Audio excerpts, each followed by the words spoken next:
Hey everybody, welcome to another edition of Revivalcast. We are on episode 5. We have another new host with us today, Dygging. You guys might be familiar with him from Theory Forge if you follow that show. He's a regular there, and we brought back Sailkite as well. He was with us on, I believe, episode 2 or 3? I think it was 2. And yeah, so we've got a full cast here today with 4, and we are looking forward to the topics we have today and kind of the news. There were some hot topics we didn't get to talk about, when we had the 2 developers the past couple weeks, so we're going to hit on some of those and have a good time today. So I will pass over to Astral and let him kind of lead the charge, and I will get us the rest of the way set up. Alright, so welcome back everyone to another fun-filled week. In case you haven't noticed, Sailkite is apparently our official replacement for Cesara whenever she's out.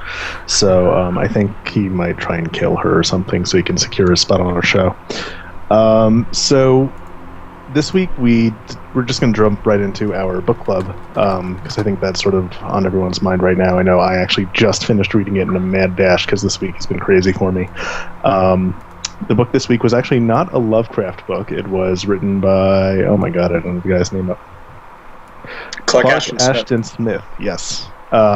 So this one was suggested by Omba. It's not Lovecraft, it's one of the different authors that have taken his universe and sort of expanded on it, sort of how Revival's going to be doing. And I mean, I don't know, I mean, we can just jump into what we find interesting. For me personally, even before we get into the actual specifics of the story, I think that the most interesting thing here was that setting-wise, it probably relates closer to what we would see in Revival compared to what you see in normal Lovecraft, only because this is leaning a little closer to your Conan-esque medieval or pre-medieval era. Yeah, it definitely gave off that feel to me right away from the whole medieval, just because like everything was really grungy, dirty, like the way the innkeeper was described was really, gross. When the priest came in at, early on to first grab the lady, like all the descriptors talking about the priest and the like the whatever it's called that they're carrying, the not coffin, but I can't think of the word, but yeah, it was like beer, I think. Yeah, a beer, and it was all greasy and stuff. So it kind of gave off immediately that dingy, dirty medieval feel, which I think kind of relates towards what the developers were talking about recently in their most recent blog, which we'll touch on a little bit later too. But just that this world isn't like the clean, sexy world of MMOs that you see so often. They just like make everything nice and pretty and fresh. It's going to be dirty, gritty, and it's just something that hasn't been done too often, especially not in MMOs, but not too many games really get into that. There are some that do, but it's not too frequent. So that came off initially to me, just that feel of the world. And then I really liked the way there was this big, I guess, when the innkeeper, was kind of freaking out about the man's actions, about them taking his wife. Like, it kind of created this whole sense of unpredictability. Like, you didn't know what was going to happen. Like, you didn't know whether to believe the innkeeper, whether to, have trust in the main character that was like, okay, I got to go, take that hero's journey or whatever. Okay, I'm believing in this guy to go do it. Or, the priest seemed like really kind of crazy and powerful too. Like, how could he even do anything? So it was created all this mix of what's going to happen and kind of mystery just immediately. So I really that was a good takeaway for me, and I hope we see that kind of stuff in Revival early on. I hope there's enough of these types of things where you're just sucked in right away. You're immersed in the world and the grit, the dirt, and then there's these different forces at play where you don't even almost really know who's in charge in the game, I guess, so to speak. At first you just kind of see what you can do.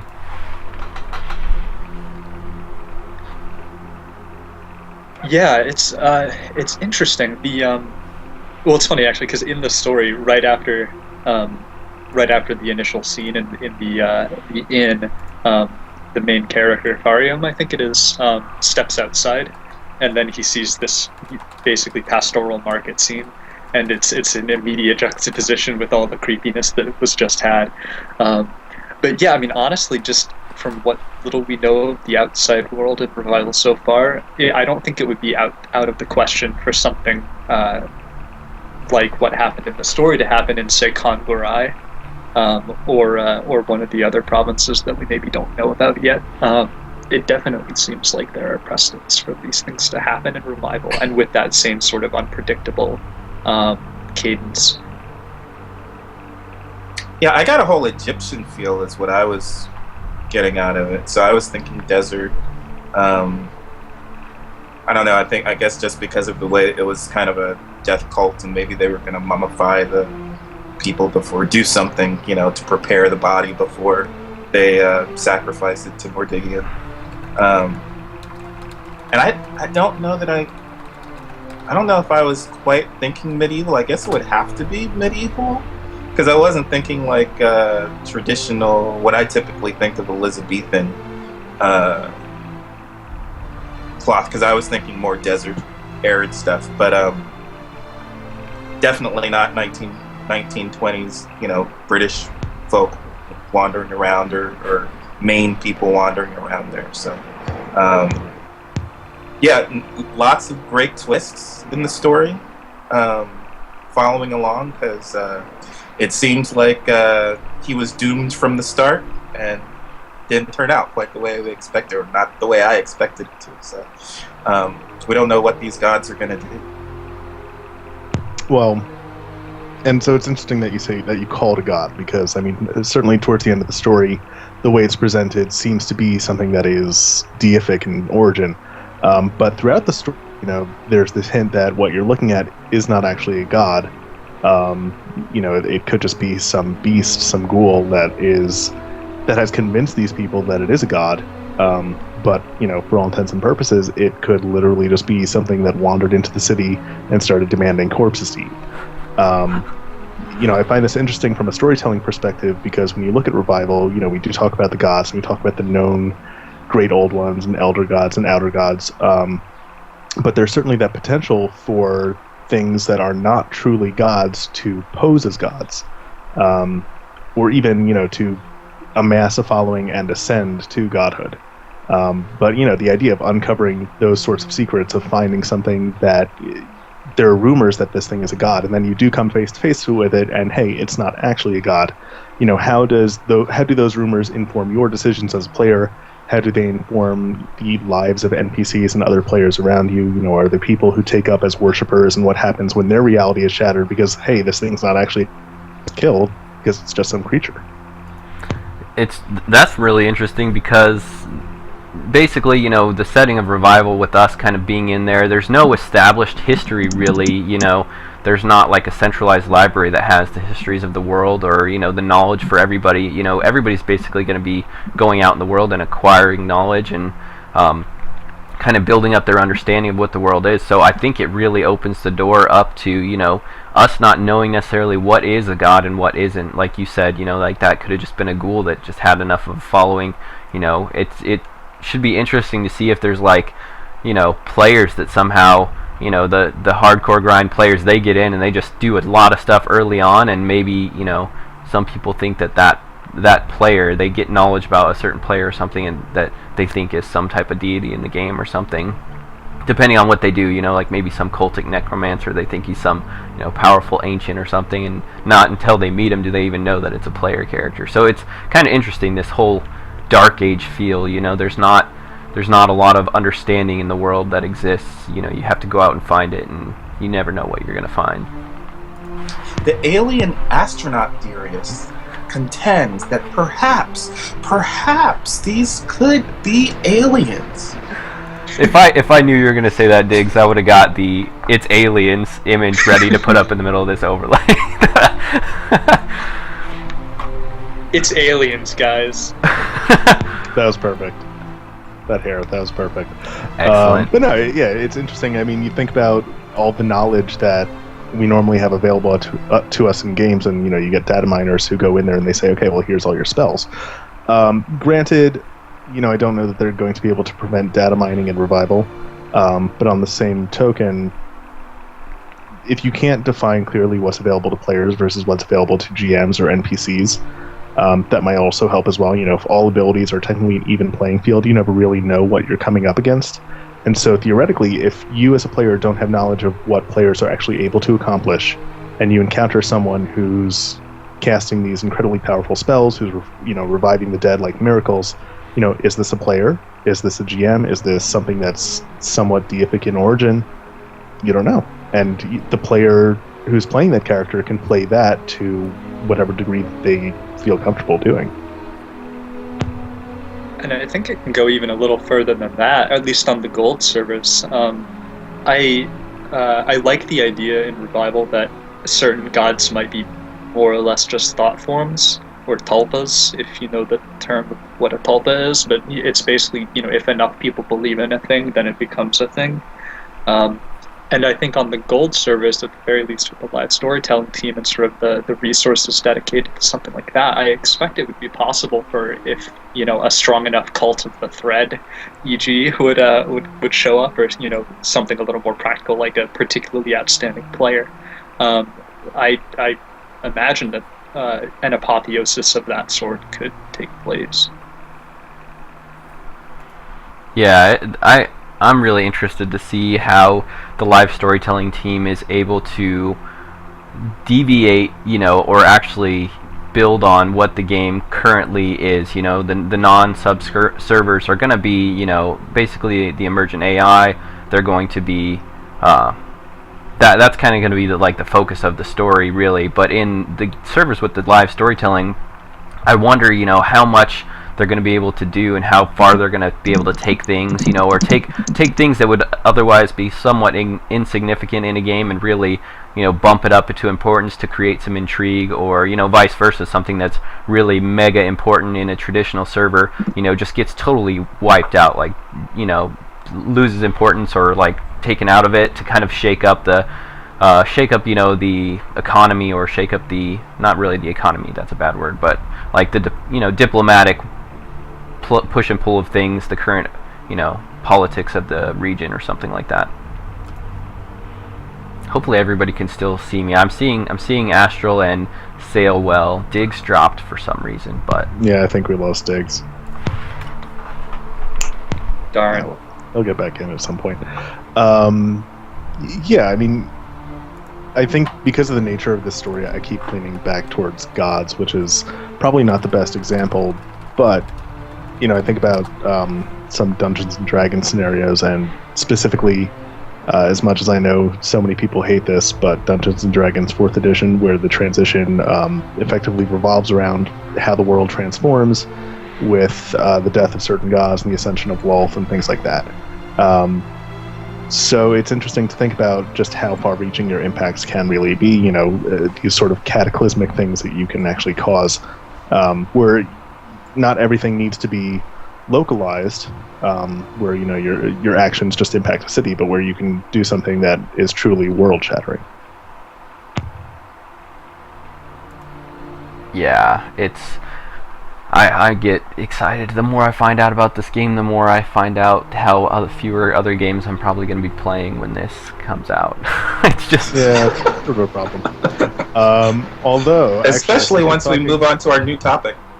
Yeah, I was going to say, yes, we're talking about things that this game is revealing that other games might not have. I think this is a good time to jump into sex, among other things.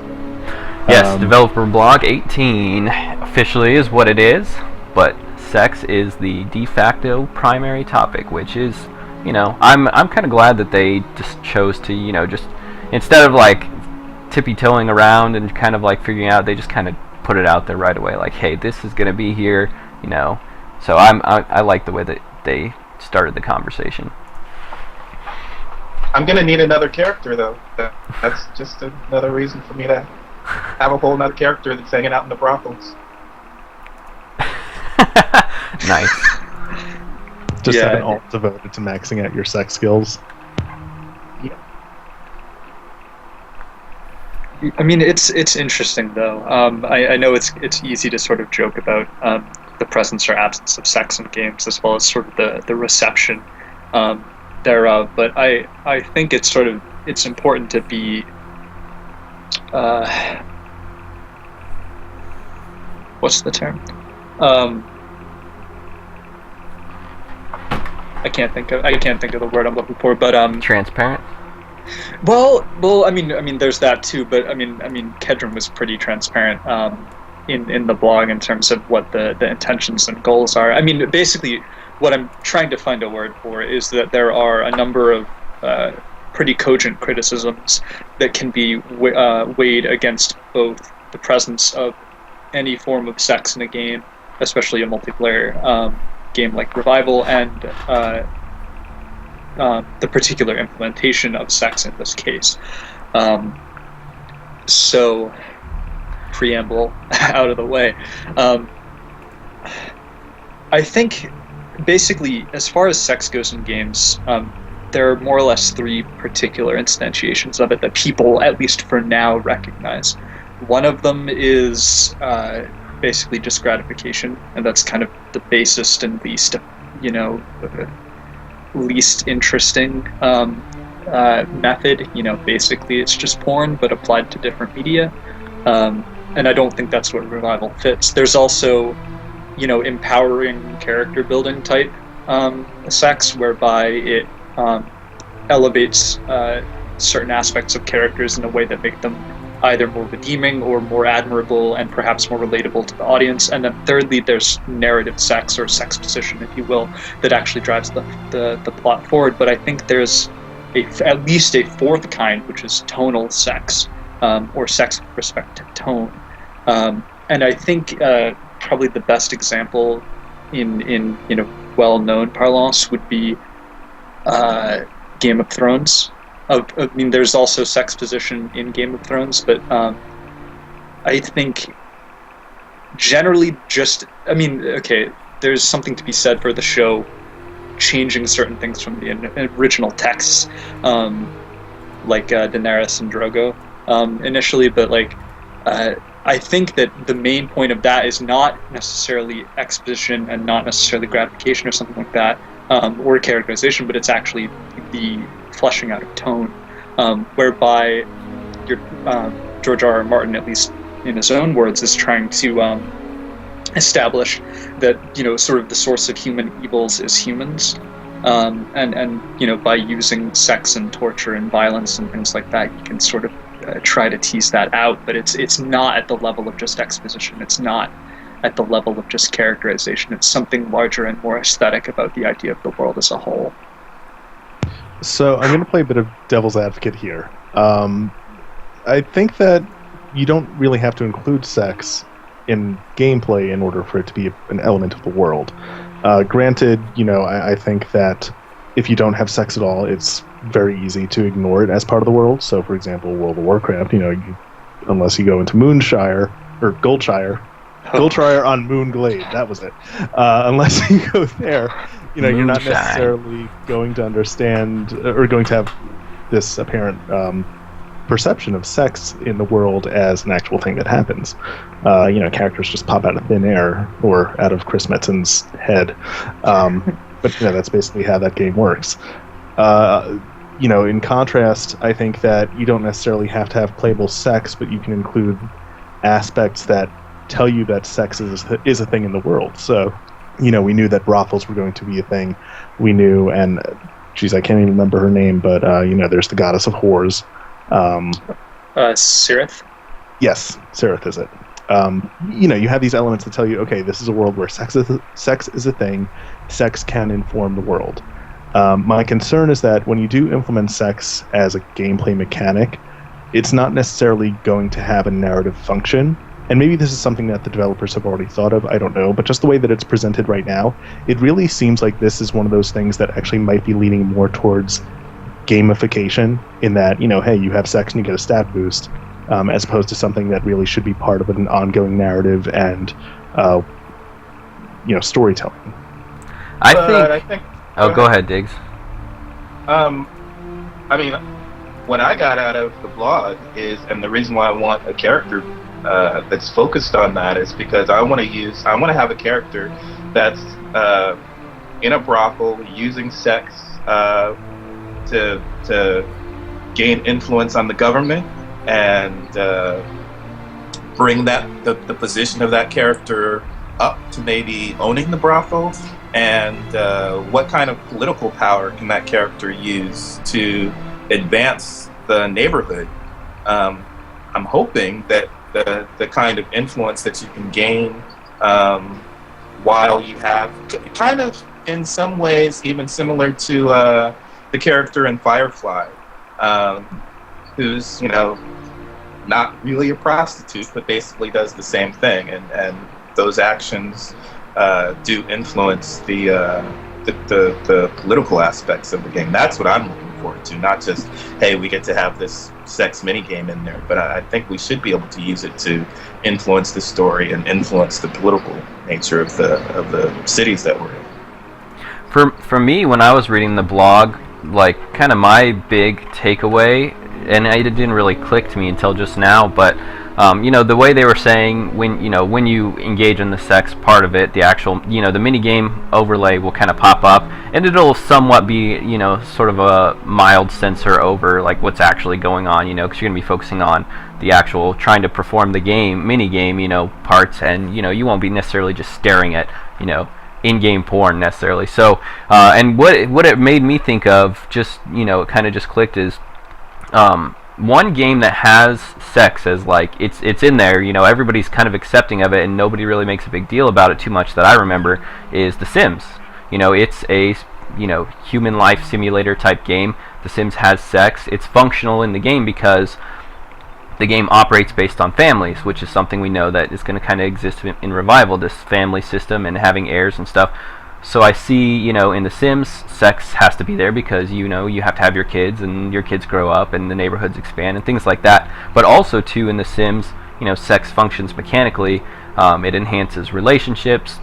It changes the social landscape in that game. And I see, Revival, I see sex being able to do that. Not necessarily just the social environment, but in the way that it can give you stat boosts. It's going to affect the combat environment a little bit, and also too, depending on, we don't really know how much information can get passed in an encounter. Like, maybe when you sleep with somebody, there's some amount of like character tags that slip over, like pillow talk or something. Pillow like talk. Yeah, they let a few tags slip by, exchange between players. I feel like, if that happens, then there's a way that sex can even change the way, the political landscape, the cultic landscape. Like, you never know, it makes a brothel like a whole new type of place. Like, you never know what's going to be in there, like kind of like a Cracker Jack box, I guess. Like, you don't know what you're going to get in there. But I'm wondering too I'm wondering if there's sexual rituals you can have. Can you have the ritual circle underneath the rug that's underneath the bed, so that the person that you're with doesn't know that you're actually casting spells on them, or influencing them in some other diabolical way? I do like that. I like the idea of including sex into broader gameplay, and everyone who knows me in IRC knows that I come up with the most twisted thoughts in there about how to utilize certain mechanics. And so now that you mention it, I'm thinking, okay, well, what if I need to collect the hymen blood of a virgin? Well, let me go get my eyes wide shut mask. We'll get right started. Oh, this just spiraled so quickly. Let's keep going. But I think it's. I guess I wanna sort of think though real quick about the actual criticisms though of the implementation of or at least current implementation, prototype implementation of sex in the game. Because, I mean, so for instance, with The Sims, Felix, it's still not, I mean, for lack of a better term, it's not pornographic. I'm pretty sure it's mosaic censoring, like really, really like low pixel mosaic censoring that they probably didn't even model, but I haven't played The Sims in ages, but I'm just trying to remember it. But either way, it's still, it doesn't serve a separate fourth wall pornographic function, right? It's the terms, but yeah. And then of course there's sort of like the idea of, and if you will, a coitus reservatus orgasm control mini game isn't necessarily. I mean, it's clever, but it's not necessarily like the most profound implementation of sort of what sex could be. What am I trying to say here? Like, I guess my sort of question, and I want to hear what all of your opinions on it, or answers to it would be, is what sort of function or purpose does sex would sex in Revival serve at various levels of the game for players and NPCs, but for players, and then whether there would be equivalent stand-ins or not stand, but like just equivalent ways of accomplishing the same thing that wouldn't necessarily be so. I'm gonna say puerile, but I don't mean that in any way insulting to Kedron or any of the designers or anything. I'm just gonna say puerile for lack of a better term, and let it go. Well, again, for me, when I think about sex in Revival, one of the things because there's tags that go along with that too. It can affect your karma too, and I would expect that could be positive for some people and negative for other people. One of the other things that I was wondering too, in relation to this alternate character that I want to have, is drug use.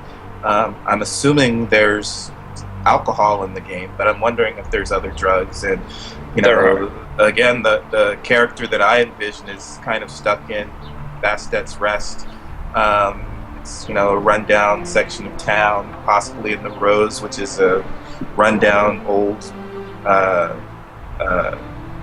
former tavern. So all of that to me just goes around what tags can you apply, and on the hero's journey we usually see the upside of the hero spiraling up from being a peasant and then becoming more heroic, but there's also the downward spiral of the hero who's taking on these negative aspects. And just like you can go mad, I mean, your hero can fall into, the negative aspects of being overly sexual and overly connected to drugs, addicted to drugs. So that's what I'm looking for on that. Yeah, I mean, I'll admit that I think, as transparent as Kedron was in his presentation, I think that specifically calling out stat boosts might have twisted my brain to think of it in a more traditional MMO format all of a sudden, where I'm thinking of sex sort of like your pre-raid campfire that you sat down and everyone eats their food buff for the night. And that would be interesting for orgies, but I think about it like that, and then when you and Baluk start talking about tags and elements such as that, it does start to make more sense to me, because, again, going back to the narrative context, there have certainly been times where I've said to myself, how interesting would it be to play a character who will seduce his way towards information or towards revenge or whatever the cause may be. The problem is that a lot of this relies on each of the players, so both the person who, myself plus the consenting partner, to actually be on the same page for roleplay.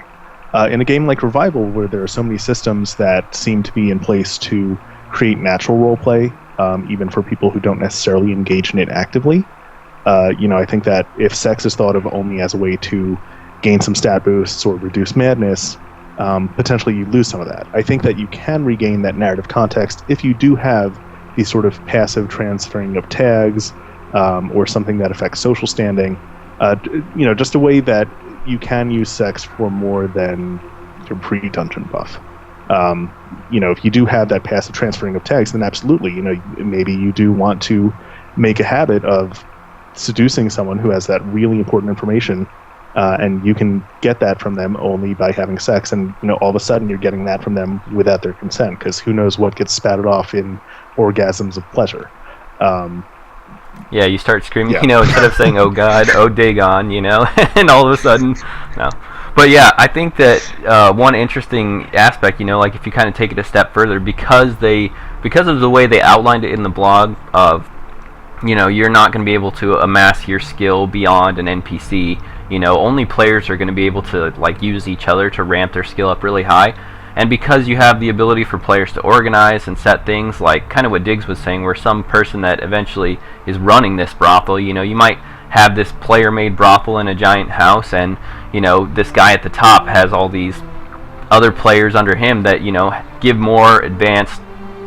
offer more advancement and higher buffs and other things than the NPC places. So people come there, they pay a fee, and then maybe if there is this passive tag transfer, you have this this lead brothel owner will constantly meet with his workers, and he'll be like sucking in all those tags, and he'll be amassing knowledge. This kind of like, it's kind of like what you would get in old, like, I can't think of a proper way to say it, but like in the Wild West, the brothels of the Wild West, like the people that worked in those knew more, and probably the people who ran that knew a lot of things going on in the region that the average person didn't know, about the political landscape changing, the railway coming in, what's happening, like things like that. So could be an extremely interesting thing in a game that revolves so much around knowledge. That really does have the potential to be this type of alternate route to acquiring political knowledge and power.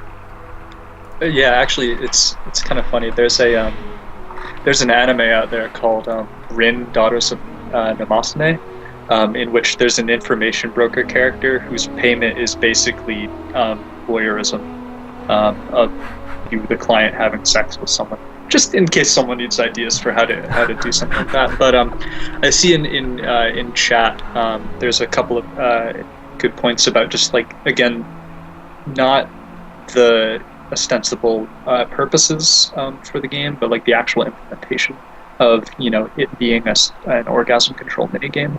I'm trying to think if there are any like interesting ways that you could still have a, if you will, a sex minigame, or a minigame that fills that role but doesn't necessarily have to do something so banal. I think actually Snipe Hunter, I forget if you said it in one of the forums, but there was I think it's basically a card game called Consenticles. I don't know if he wants to chime in and chat and give an example of how that sort of thing might be implementable in Revival rather, but Snipe, if you want to go ahead and enlighten us so that we can make note of cool possible alternatives that aren't so problematic, that'd be cool. So, talking about the implementation and this idea of a minigame, honestly, I think that's probably the thing that bothers me the least, only because I would rather it just be a minigame. Granted, we don't know what the graphical user interface is actually going to look like, so, you could get a minigame of Find the Clitoris, who knows. But, sorry, I had to go there. All the men would lose. Quite possibly. But, does it have to be a minigame? Again, when you look at The Sims, and sex, the sex becomes sort of a product of the relationship that you're building. And granted, it's been stated in the blog itself that there aren't really that same level of relationships in the world of Revival, that people just sort of bump uglies and move on.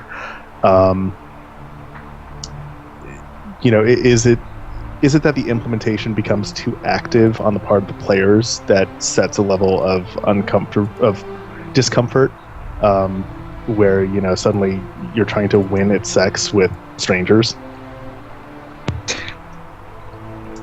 Yeah, I think this is a topic we could definitely talk to quite a long extent, but there was one other topic that was really hot recently and I wanted to touch on. We didn't get to because we had the developers on and we were talking about lots of other stuff that is also totally awesome. But I wanted to hit on aging and dying while it was still, kind of fresh in people's minds.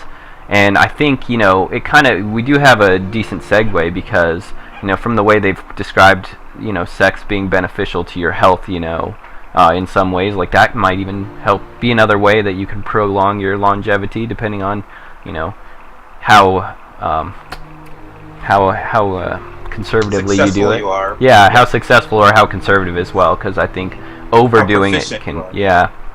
So I mean, what do you guys? I mean, that thread's been out for a couple weeks now, I think. So, Does anybody have an initial take on the aging and dying that they saw, kind of some popular thoughts maybe for people that are watching that didn't get to read all of it? Because if not, I'll go. I love the aging and dying mechanic, and I wish that it wouldn't be, I hope they don't make the lifespans of people too long, because I feel like it was one of the concerns that I thought of, as like in a game where it's a role-playing game, it's all about the immersion, it's all about actually getting into your character, and I think the longer you're with your character, the longer you're attached with them, the more painful it's going to be when you have to actually see that character go. So I would like the idea of like a more shorter term thing. Like, I'm not saying characters for only a couple months, but like maybe your character's traditional, normal, unaltered lifespan would be like, a year and a half. You can alter it to go way longer than that, if you do a lot of things to prolong your life. But that, I would see like having a year would be a good, length of time, especially because I like the fact that, and the other thing too that I mentioned when I was talking about it in mine, I think that giving the players the option of when to do this is the key ingredient for it being, accessible and acceptable to people, and people really buying into it, because, if you have the ability to retire early, and have your, Diggs will probably talk at length about his, concept of having the, you're early retired, or other former NPC, player characters becoming NPCs in your household and building a family, or building, whatever you want to build with your lineage of characters.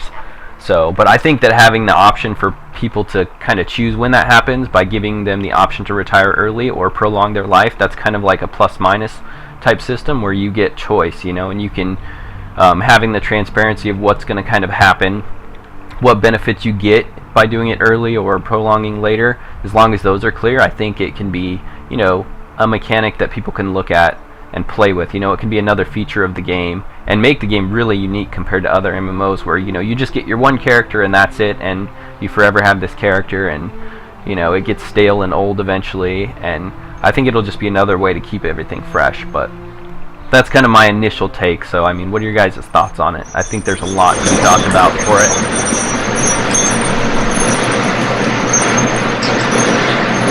And Diggs has a train going by. Okay, it's gone now.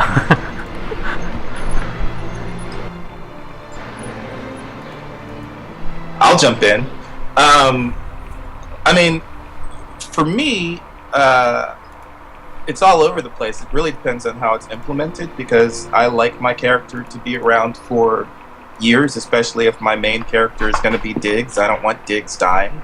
And I hope that my character is prominent enough in the community that people will be looking forward to interacting with that specific character. But what's interesting about the aging concept is that there's premature aging going along based on spells, or possibly your interaction with gods or other planes. And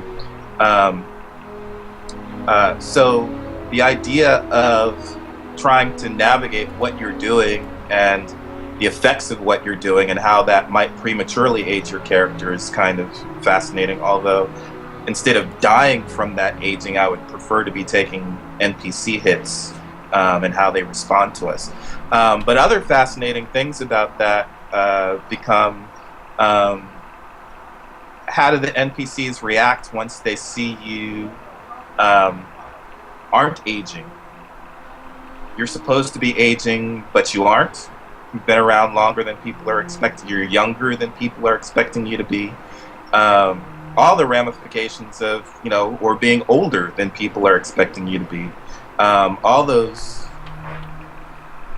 are really cool. All of those ideas of how the NPCs relate to you based on their expectations of your age could be fascinating.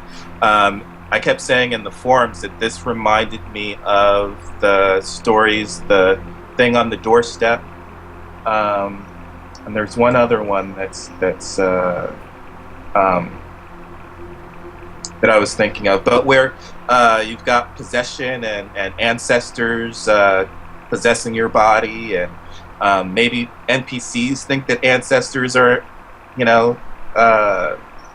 possessing you. There's all kinds of things that could be coming up based on that. So I'm fascinated by the idea. I just don't want to die from it. And yeah, I mean, so Velux was talking about how he felt that 1 year prior to death was a better point for him than what's been proposed, which, if I'm remembering right, I think Snipe, or maybe it was actually Ombo even last week, was saying that it could take up to 10 years for a character who is living fairly normally without taking a whole lot of risks to actually expire. 10 years might be a little extensive, but on the same token, if you go down to 1 year, I feel like we're getting into Crowfall territory, where, I don't want to make this about that game, but one of my issues with it is that feeling where everything is ultimately somewhat a little too temporary, where, even a year, while it seems like a lot of time, really isn't that much time in the realm of MMOs. I've been playing an MMO recently for like the past 8 months, and looking back on it, I have no idea where that time went. It's crazy how much you can really lose track of time once you get into something.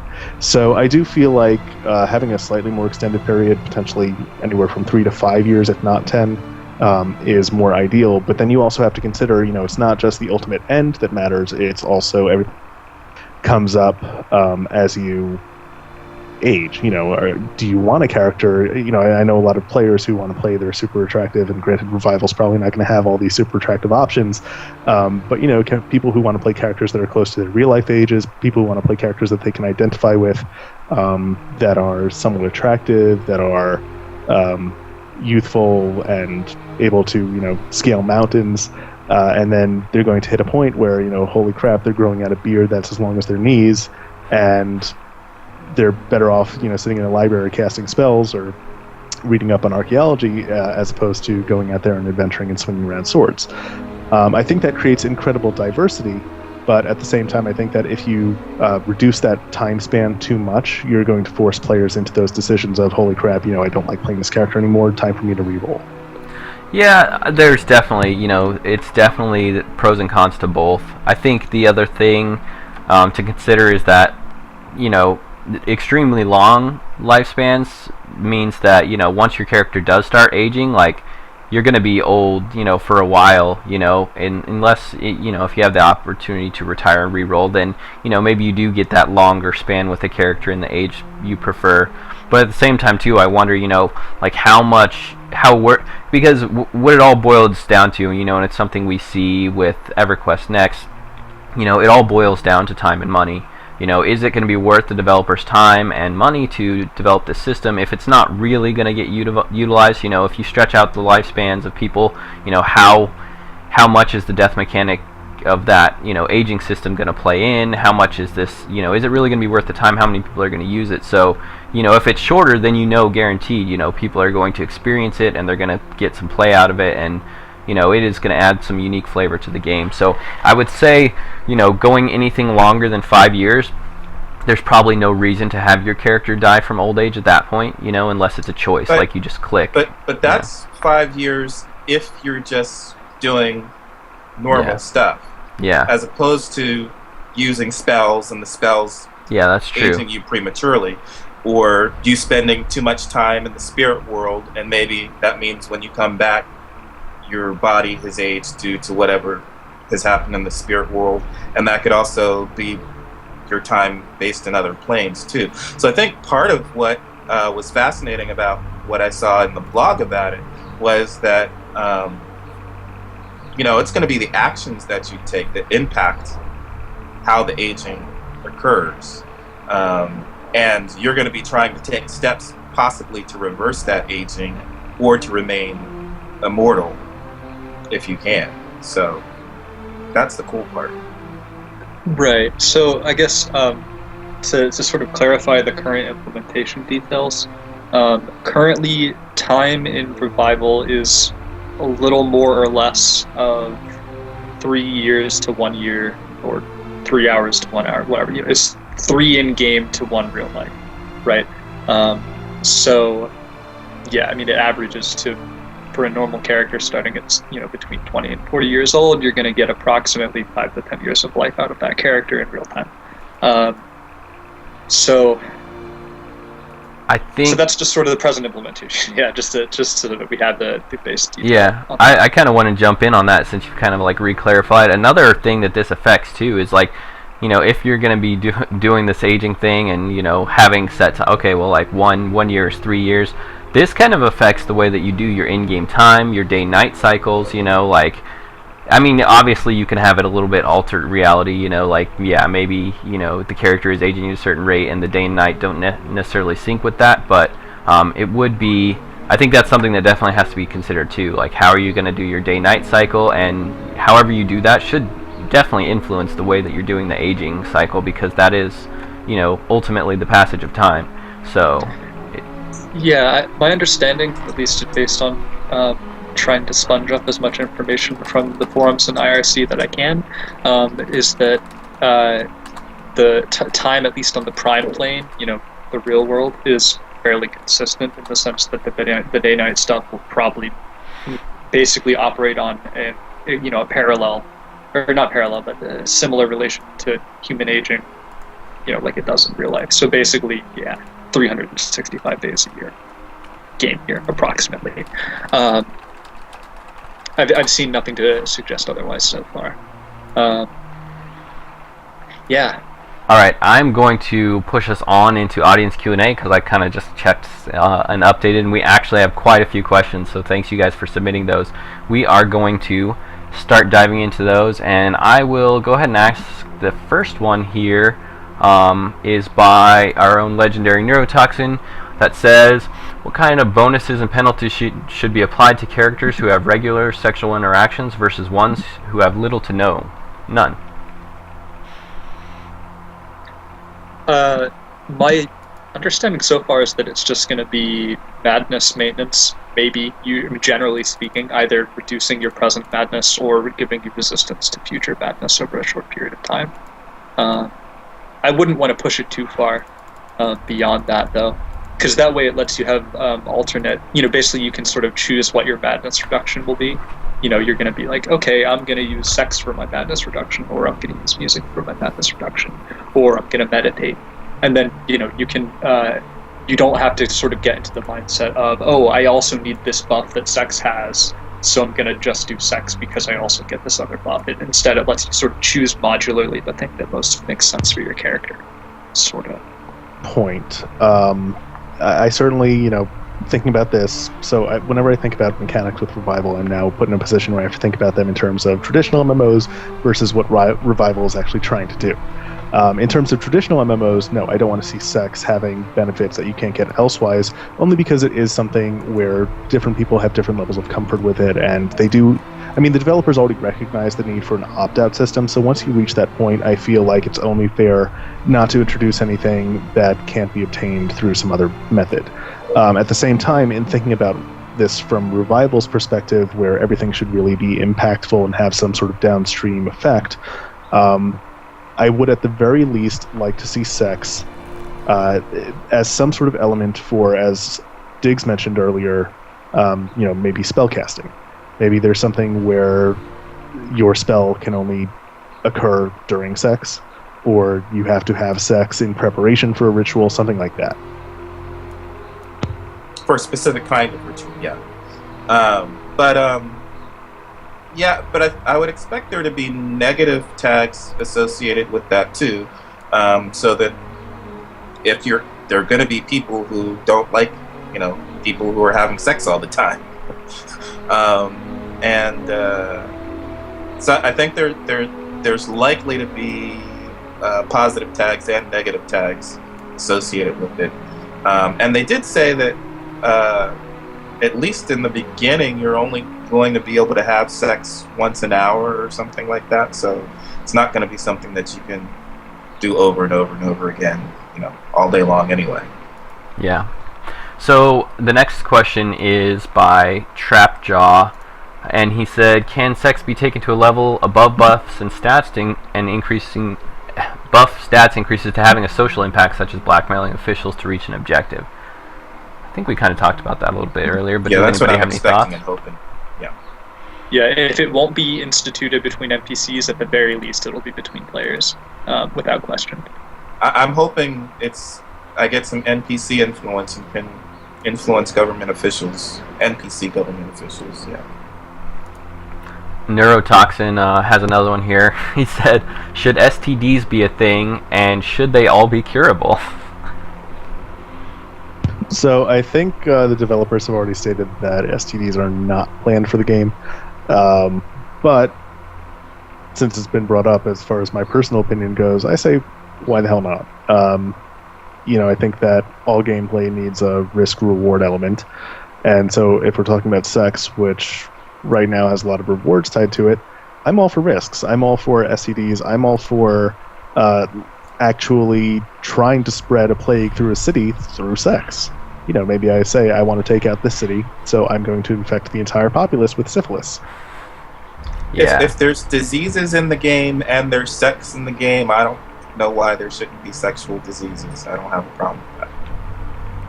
Alright, our next one is by Verde Manzana, I believe. Will players who are more skilled at sex be able to give higher bonuses to players who have a lower sex skill, like the skilled cougar having sex with the inexperienced new boy?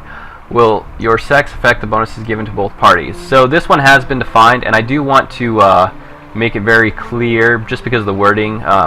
They definitely have stated there will in no way be any sex with children whatsoever. I know that's not the purpose of this question, but boy could get misconstrued the wrong way.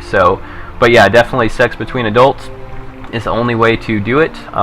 There will no be any gender preferences, so any sexual orientation, I believe, is fine as long as it's with adults. But yeah, the more experienced person is going to be able to raise up that lower level person more significantly than somebody of the similar level, is what I got, I think, from what the developers talked about. The next question we have here, Neurotoxin is dropping a lot, so I'm going to skip one of his, and this one's a more general one for you guys. Super Freak asks, and maybe we can have everybody just give a quick answer for what they want. What part of the game are you looking forward to the most? By Super Freak, like the soup you eat, by the way. I couldn't tell you everything. I don't think, and I've read a lot, I don't think I've read anything that I don't like. All I could say is maybe I'm not super thrilled about boats. I'll probably get a boat, but of the things that I've heard, maybe boats are the thing that I'm not so interested in, and then everything else I love. So I think for me, if I had to pinpoint one thing, it would just have to be that sense of consequence and impact. My biggest challenge for MMOs, and I could talk about all the different aspects of myself as a player that this is important to, but I think overall just the ability to impact the world, to impact fellow players, and to have my actions actually mean something has been missing from MMOs for a very long time. They existed in older MMOs partly because EverQuest had an amazing faction system that nobody ever picked up on after the fact, but partly because communities were so ingrained that even though your gameplay actions might not have mattered for much, your social actions certainly did. And I think that as games have become safer and more instanced and more streamlined, we've really lost a lot of that. So I think, from a narrative perspective, from a gameplay perspective, from a communal perspective, the ability to have that sort of impact and to reap the consequences that I sow is absolutely the most enticing thing about this title. For me, mine kind of plays off of that a little bit too, the consequences. It's more so the fact that those consequences force people to take and make context-based decisions. The way your character is, who your character is, and what that you've kind of designed them to be, or the skills you're pursuing. The consequences are going to force you to actually make choices based on what that character is and what you're driving to make him or her. So, that is ingrained, intrinsic, intuitive roleplay. It's just built right in. Whether you're a role player or not, you're going to be playing a role much more authentically than any other MMO, is striving to do or has done through adding different systems. I feel like even some of the games that have had more of that have moved away from it, as they've added more systems and accessibility and things. It's kind of driven away from consequences and So, like, I feel like there was a little bit more role play involved in early EverQuest than in the later stages of it. So, that's kind of like the example. But I think that Revival, definitely, the most exciting thing for me is just that role play is becoming a natural core component of the game. You know, an MMORPG is actually going to be an MMORPG. So. Yeah, I'm certainly looking forward to roleplay having a more prominent role in the world, but just to differentiate myself a little bit, not just say the same thing. I really look forward to two main things.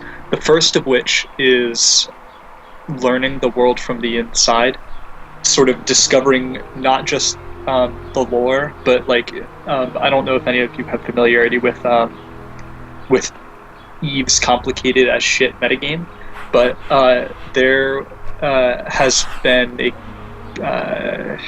probably a few years worth of research and data by players on the way that, for instance, wormhole systems are mapped out, and so there's a small part of me that's just ready to pick apart everything and reverse cool shit that goes on, and figure out, you know, all the systems behind ley lines and the movement of the stars and celestial bodies and all this other stuff. It's cool, and but also playing with people. I mean, people are going to make characters. I can't imagine. It's just going to be fascinating. It's going to be really, really cool. All right, and I think we have time for another question here. We have one by I just refreshed and lost it. Where did it go? Yes, it was by Circe on aging. One of the reasons mentioned for moving from 1-to-1 ratio has been because they want the day-night cycle to be stepped up so people can work certain hours, can still see both day and night. With the world not being Earth, what's to stop them from setting an in-game day to 10, 15, 20 hours and keeping a 1-to-1 ratio? So that was kind of on our time and aging topic. So I think this is one of those questions that's really a developer question. I don't know how much I can answer. What's to stop them? Because really there's nothing stopping them aside from their own whims and our feedback. But I do have to say, just because she went back to the day-night cycle, how incredible would it be if deities or even players had some control over day-night cycles and could forcibly age the entire world of Revival?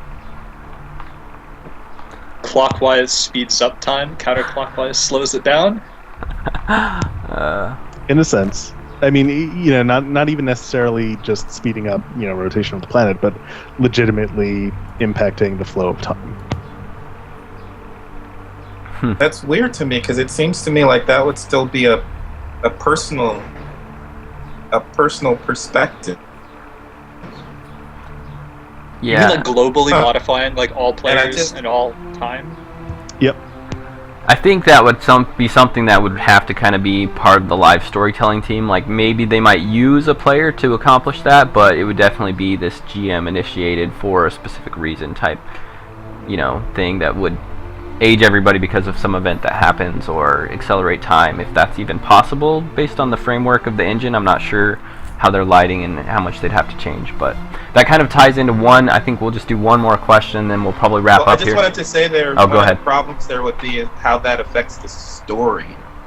Jumping ahead a week to, I mean, but I guess if the developers plan for that and they know what that answer is, it's okay. Go ahead, Bill. Yeah, and then the last one that I saw, I wanted to get one more in from Neuro. He had a lot of great questions, but we only have time for one more, and it is, should we actually see accelerated population changes for NPCs, born, age, and die at an accelerated rate, showing generations and showing influence of interbreeding between cultures? And I think that, I wanted to ask that because it was really relative to what we were on anyways. And my initial thought on that is, depending on how they do the aging, I don't think it's too out of the question for them to have NPCs maybe on a slightly faster rate than players, just to kind of, allow that aging to really engross the game. Even if players get a little bit more extended lifespan, it's not totally, real one-to-one with the NPCs. It just depends on how they do things. But that was kind of my initial thought. I think that if we do have an aging system, which of course that's still up in the air, but if we do have an aging system where players are going to be making decisions based on this advanced rate of age, then I think it's only fair, and I realized that Snipe Hunter last time I used fair said that Revival's not necessarily supposed to be fair. But I'm using this in a completely different context. Appropriate that players should have to make the same determinations based on NPCs being held to that same time. So, if you have an NPC that's going to die within whatever span of time, that if you have something that you want to accomplish with that NPC, you have to accomplish it before that NPC is gone. Yeah. I mean, I'm a little wary of having an accelerated NPC time scale. Because one of the things that I would completely 100% expect out of Revival, if it were to do that, just from the things I would expect Ombla to want to do, would be to have evolving cultures based on the intermixing of other cultures and peoples that then grow out of that based on those overlaps and stuff, which is hard as hell to do in fast time. I imagine writing that is not simple. I would prefer to have 2 or 3 or 4 generations, however many, over the course of the whole game, of very deliberate, well fleshed out, serious characters and groups that serve more than just their ostensible narrative function and are interesting in themselves, and have writing resources and system resources dedicated to the development and fleshment of those things, rather than something else like just game of life type stuff. I don't know. And I kind of see, I would expect that the NPCs some of them might be prematurely aging as well. So I don't know that they all have to age faster. I think in of ourselves, what we'd be paying attention to is, does that person seem to have aged more than we're expecting suddenly? Or has another one stayed young in a way that we aren't expecting? I wouldn't expect to see it as a kind of global thing. All right. Well, we are a few minutes past, so we are going to wrap it up here, guys. Everybody, thank you, though, for coming and watching another episode. We love doing this and, engaging with your questions, talking over the new things, and kind of theory crafting with all of you. That's what we love doing on Theory Forge, and Revivalcast is very much in that nature. So thanks, you guys, for coming. Again, thanks to our hosts who have been holding up chat. Thanks to the hosts who are on with us today, Diggs, Sailkite, and Astral, for being on and talking. Always great insight. And our next lore book is going to be a short one. Everybody should get a chance to read this one. If you haven't been reading the others, this one I believe is much shorter, so you should all be able to do it. And I believe it's pronounced Gunyarlathotep. Okay, yeah. Perfect. That's it. So there you go. You guys, they can butcher it. I'm not going to butcher it. So I think, who was it in the forums? I kind of argued with somebody about Cthulhu pronouncing, and it was Irish. O'Donovan. Yeah. So, but anyways, that's it for our show today. You guys, thanks for coming. The one difference will be the next week or two, I believe. I'm literally like packing up my computer and my rig after this show ends. So my rig will be down for a couple weeks while I'm moving, and our fellow co-host from Theory Forge, Sog, will be running the tech side, and he'll be kind of running the show in that aspect for the next couple weeks. So I should still be able to tune in. I should still be on cam, but I won't be doing the tech side. But we should be as normal. So we'll see you guys next week for another good edition, episode 6. Don't know what the title is yet, but if you read the lore book, you might have some hints. So thanks everybody for coming, and have a good weekend.